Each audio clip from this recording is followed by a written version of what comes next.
So Sharon's gonna teach me how to wrap Banh Tet. Oh, and Leo's gonna help. Right, Leo? Yeah. Yeah. So first we need to put a string down in the middle. It will be the temporary tie. So Sharon made this yesterday night, right? So there is some meat and mung bean on the outside. So this was frozen to sustain its shape. Next you get a half cup of rice, it's glutinous rice, and put it down in the middle of the banana leaves. Spread it out and put the filling in the middle.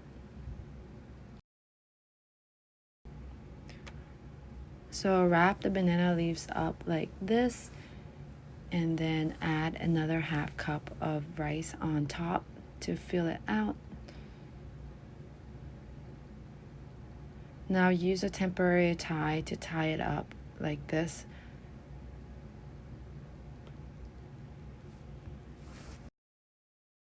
Thank you, Leo. You're so helpful. Thank you. You're welcome.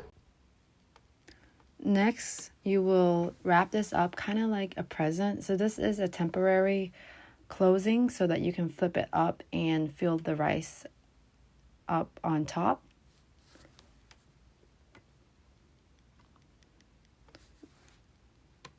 So you flip it up and pat down the rice to even it out. Once it is relatively even, add a few more cups of rice to fill up the rest of the space.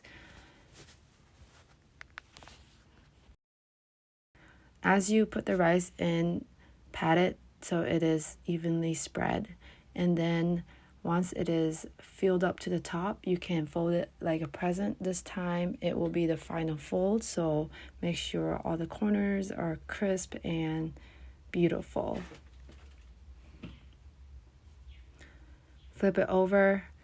There might be some excess water, so just watch out and kind of drain it before you open it up and add more rice.